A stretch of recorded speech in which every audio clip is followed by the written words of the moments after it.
All right, guys, time for topic number 2 in this module, and that is succession.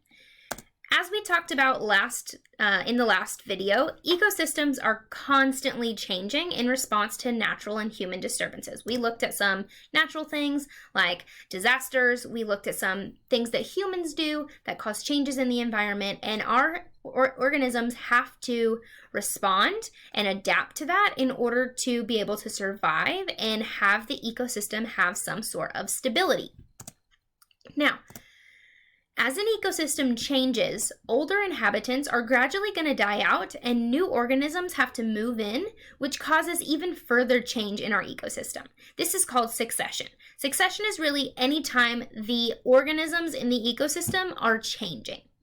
Now, there are 2 different types of succession that we're going to cover. There's primary succession and secondary succession, and it's really important that you know the difference between those 2. Primary succession is succession that occurs on surfaces where no soil exists. Where there isn't any soil, it's just solid rock. For example, when a volcano erupts in the ocean, it can create a new island, and on that island, you're going to have that lava that cools and hardens and creates rock, but on that island, there's no soil. So something has to happen first in order for there to be soil and be able to grow plants in that environment. And that is primary succession. This is a picture of what primary succession looks like, and we're going to kind of go through each step and explain what's happening. So in step number 1, there is only rock. So again, let's say this is a volcanic island, the lava cools and hardens, and this is what it looks like. Picture number 1. In picture number 2, we see a species start to come into this area, and that species is called our pioneer species. Pioneer species are the very first organisms that come in and live in your ecosystem. So in this scenario, these are lichens. Lichens are made of fungus and algae, and typically this is the most common pioneer species. Lichens, sometimes it's mosses and things like that. The purpose of these organisms is they come in, and as they grow, they break apart that rock. And when they break apart the rock, it creates some space. And then when the lichens die, they provide some organic material that ends up forming soil. So you have this broken up rock, your lichens die, we have this organic material, and then we're going to end up with soil between those cracks in the rock. Once we have soil there, then other plants can begin to grow.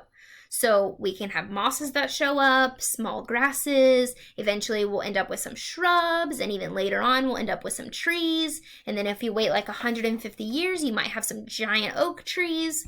As time goes on, the size of the organisms and the number of organisms that you have increases. Okay, so this is primary succession. Now we're going to talk about secondary succession. Secondary succession occurs when a disturbance changes the community, because remember this is all about change, but it does not remove the soil. So with primary succession, we didn't have any soil. We had to start from scratch, start from rock. In secondary succession, we have soil to begin with, and it's just going to grow up from that soil. Now, why this is important is that when you have soil, you have organic matter. Typically, you can find seeds and things like that in soil that help to grow plants later on. So this is a picture of what something like an example of secondary succession would be. Let's say we have a wildfire that burns through a woodland. In the very beginning of this picture, we see a fire. Now, is that fire going to burn up all of the soil, burn up all of the dirt in that area? No. The answer to that is no. So when we get to this part, the second section that says 0 years, I still have soil there, but all the plants above the ground have been burned up. They're gone. So I have soil. And again, typically soil has seeds and organic matter and stuff in it. So it is easy for our plants to begin to grow in that soil. So I have soil, I'll start to grow small annual plants and grasses. Eventually, I'll grow some shrubs, some small trees, and then eventually on in time, I'm going to have a full-grown forest again with all the different organisms that live there. Now, at the very end of this succession picture, that last little section is labeled climax community. And I want to make sure you understand what a climax community is. A climax community is the mature and stable environment that that ecosystem wants. We're going to go through succession until we hit that climax community.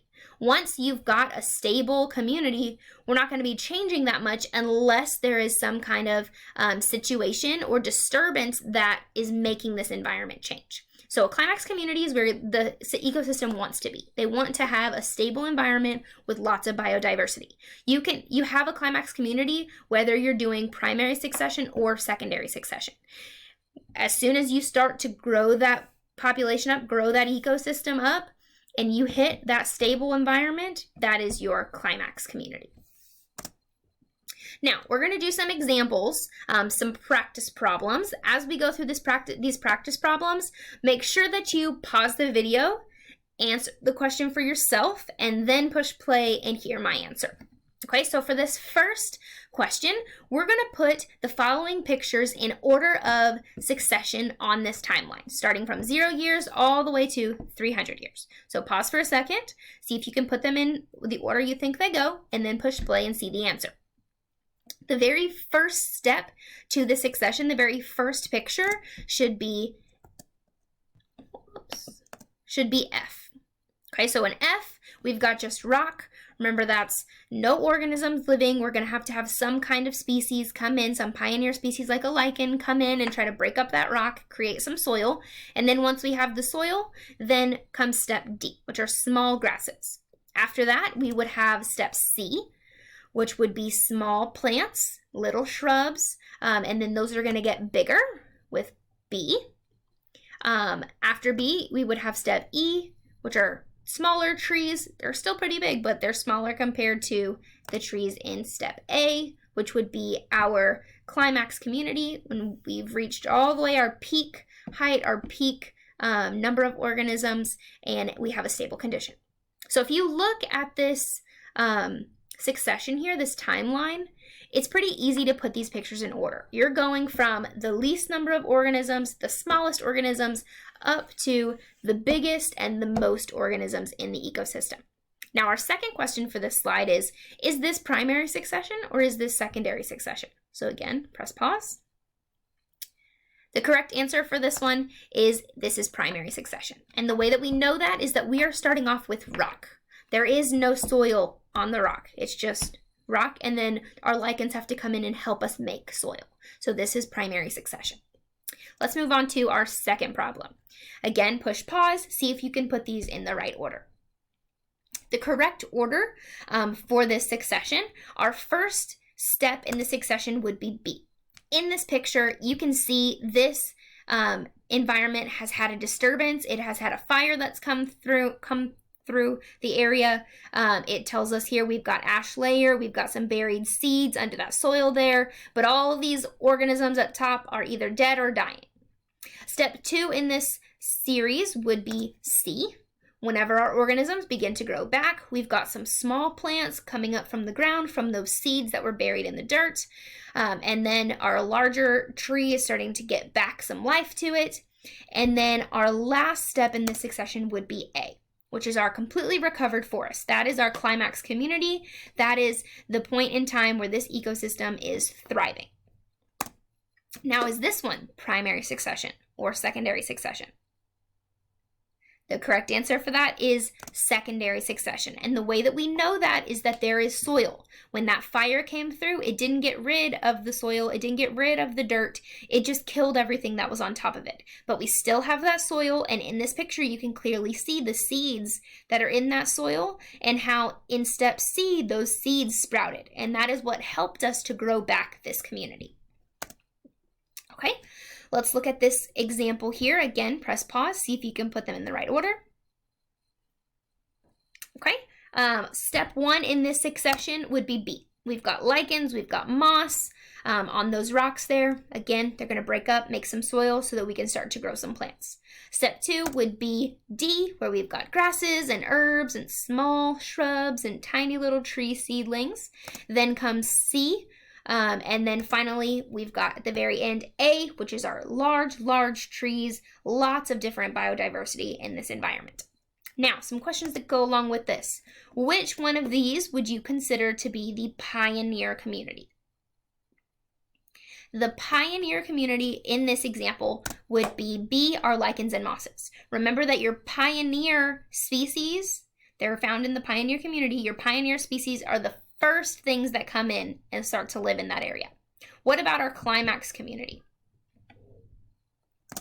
That would be section A, our white spruce, balsam fir, and paper birch. At this point, our community is thriving, it's stable, and it should be able to survive changes from this point forward. Okay, the last example that we're going to look at is one that brings back the stuff that we talked about a couple weeks ago, or last week, I'm sorry. Last week, we began talking about food chains and food webs and how changes in those food webs can affect the ecosystem. In this question, I'm asking, in which stage of succession would you expect to find the most complex food webs? So pause, make a guess, and then push play. Okay, the correct answer would be in picture number 1. That picture number 1 would be our climax community. It has the most biodiversity, the most organisms there, and because we've got such high biodiversity in that ecosystem, we should have the most complex food webs. Because the higher your biodiversity, the more different organisms are going to live there, and so you're going to have a lot more organisms to put in a food web than you would in, let's say, picture number 2, where there's not that many organisms, there's not that many plants, so you probably aren't going to have as many animals in there trying to eat those plants. Okay, so that's it for succession. I'm going to post a couple other videos for you to watch, and then make sure that you use this and lesson number 1 to help you with your assessment this week. All right, you guys have a great rest of your day.